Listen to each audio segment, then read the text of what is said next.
Hello my people, mumeze mute? Nizere ko muri kugira ibihe byiza cyane aho muherereye hose. Munsi twabonye akazuba, hari umuyaga, niba muri kubyumva. So nange ndasohotse gatoya ndambura amaguru tunaganira. Hari ikintu nshaka kuganiraho uyu munsi. Ku bantu bakunda kujya mu rukundo ariko ugasanga kenshi bibagora kumenya neza ninde muntu ubakunda cyangwa se ninde muntu ubaryarya. Kugira ngo uzavumbure yuko umuntu muri make ari kuguteshereza umwanya birakugora. Sanga ufite ibintu bitanu gusa bizagufasha mu gutuma ufunguka amaso cyangwa se ureba niba koko uri guhabwa ibyo nawe uri muratanga. Hari ibimenyetso bitanu biranga umuntu utagufitiye urukundo cyangwa se umuntu uri kwibeshya yuko muri gukundana nyamara arimo araguteshereza umwanya. Byacu amababi yashize yose. Ikintu kiza ku isonga ahangaha, uyu muntu uzasanga ahora ari busy bimwe akubwira yuko muri make adafite umwanya, ahuze cyane, hari ibintu byinshi arimo arakora cyangwa se ahugiyemo. Iri ni ijambo kenshi rigenda rigaruka ku bantu usanga yuko iyo batagufitiye urukundo ni ijambo bagenda bagarukaho cyangwa se bakoresha. Wamuhamagara se akakubwira ati umva ndahuze cyane, ndi mu bintu byinshi cyane. Wamuvugisha ati wapi nta mwanya mfite kano kanya, reka nongere nkuhamagare nimbona akanya, ugategereza amaso agahera mu kirere. Ijambo kuba busy ni ikintu kigenda kigaruka cyane ku muntu utagufitiye santima cyangwa se umuntu ushaka kugira ngo aguteshereze umwanya, hari ibintu arimo araguprofitaho, azakoresha yuko ari busy cyane. Aha ndashaka kugira ngo ngaruke ku bantu bakundana by'ukuri. Iyo ukunda umuntu nicyo kintu cya mbere ushyira mu nshingano zawe, uwo muntu mushyira imbere, uwo muntu muri makeya aza kuri top y'abantu utekereza cyangwa se y'abantu uhoza ku mutima. Ntago rero waburira umwanya habe na mutoya umuntu ukunda. Ntibazakubeshye rero ngo bari busy. Uwo ukunda umubonera umwanya kandi ukamuvugisha uko ushoboye kose. Icyo ni ikintu cya mbere, aza kugira yuko ahora ari busy. Ikintu cya kabiri ahangaha ni uko uyu muntu uzasanga arangwa nuko adahamagara habe na gatoya. Uzabirebe neza ubitekerezeho, kwa kenshi hari no gutekereza iyo umuntu ari mu rukundo biragoranye kugira ngo ubitekerezeho. Hora uri mu maroza nyine wumva yuko ushaka kugira ngo uwo muntu agukunde. Guhamagara ni wowe ubikora cyane, cyangwa se kwandika ni wowe ubikora cyane. Uzasanga uta umwanya mwinshi cyane wandika paragrafe nyinshi cyane, ugasanga ni wowe uta umwanya wandika ariko ubona yuko atagusubiza. Ushobora kwandika uko wiyumva kandi byo birumvikana, urimo expressinga how you feel, ariko nagusubiza haraguha mu nshamake ijambo ritanafututse nka okay cyangwa ya cyangwa yes.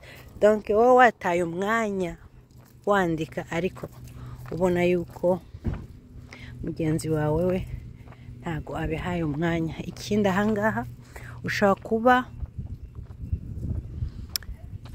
unamuhamagara akareba telefone akirengagiza ntanayifate, ugahamagara ushobora no kumutrikinga ukakoresha na telefone y'undi atanazi ukabona arayifashe kandi wowe wari umaze nk'iminota nk'itanu umuhamagaye ariko ukabona yuko ntabwo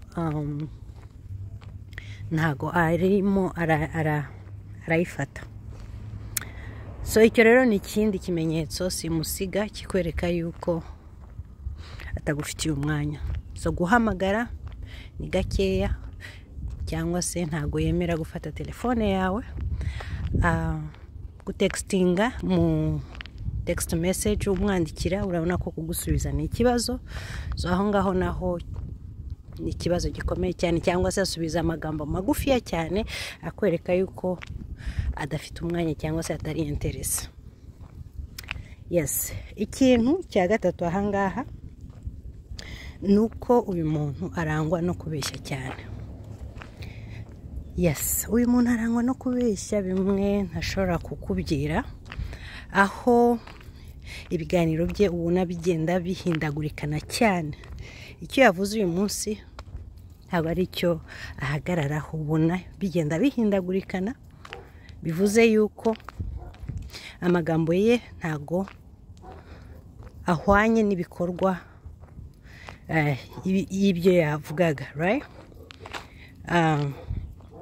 So arakubeshya cyane kandi urabizi nawe, agenda bihindura amanywa na nijoro, yiyeskiza cyangwa se akubwira ibintu bidafatika. So kubeshya ni ikintu muri make kiranga uyu muntu. Yes, natinze rero reka tujye ku kintu cya kane. Uyu muntu uzasanga yisegura cyane cyangwa se yiyeskiza amanywa na nijoro.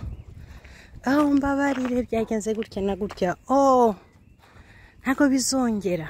Sometime akakubeginga ariko ku nyungu ze, maybe hari ikintu ashingiyeho kiri gutuma agusaba izo mbabazi.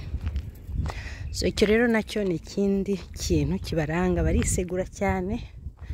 Wamubwiye uti tuze guhura uyu munsi kwa gatandatu, turi muri weekend, maybe ufite umwanya, akakubwira ati you know what, nta mwanya mfite kano kanya, ariko reka turebe maybe next week yagera nabwo akabihindaguranya. Donc excuse zihora ziri excuse mu kanwa k'uwo muntu. Icyo nacyo ni ikintu kiranga umuntu ukubeshya cyangwa se umuntu utagufitiye urukundo.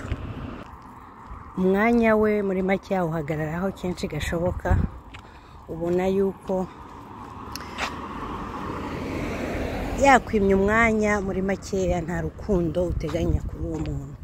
Ni ukuvuga yuko adafite umwanya wawe, nayo mpamvu ubona yuko ahindaguranya cyane kenshi gashoboka gahunda ze. Ikintu cya nyuma aha ngaha nuko uyu muntu niba hari ikintu kitamushishikaza, uyu muntu niba hari ikintu kitamucira umwenda, ikintu kitamuhangayikisha, ni uburyo wiyumva. Wowe ubwo urara wigaragura, wowe ubwo urara umutekerezaho, uyu muntu nta kintu muri makeya biba bimubwiye. Kubera iki? Kubera yuko ibintu bitamurimo. So ushaka kuba uri mu gahinda, ushaka kuba ubabaye, ushaka kuba uri mu bintu byinshi cyane, urabona yuko ntabwo paying attention uburyo feelings zawe zirimo zirahindagurikanya cyangwa se uburyo ubabaye. Iki rero ni kimwe mu bintu nabyo biranga umuntu utagufitiye amarangamutima.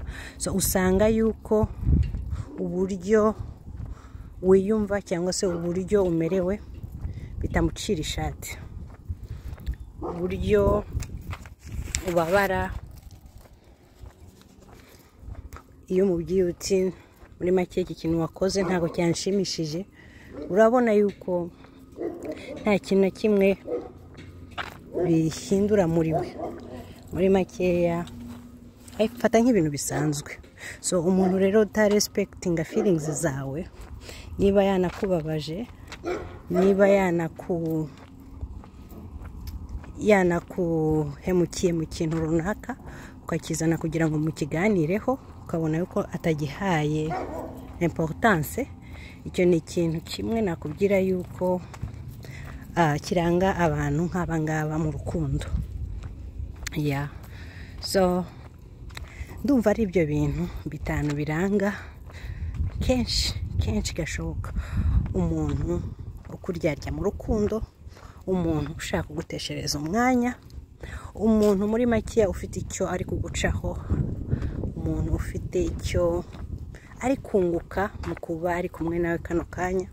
So no gupenga attention cyane niba ubonye imyifatire nk'iyi ngiyi.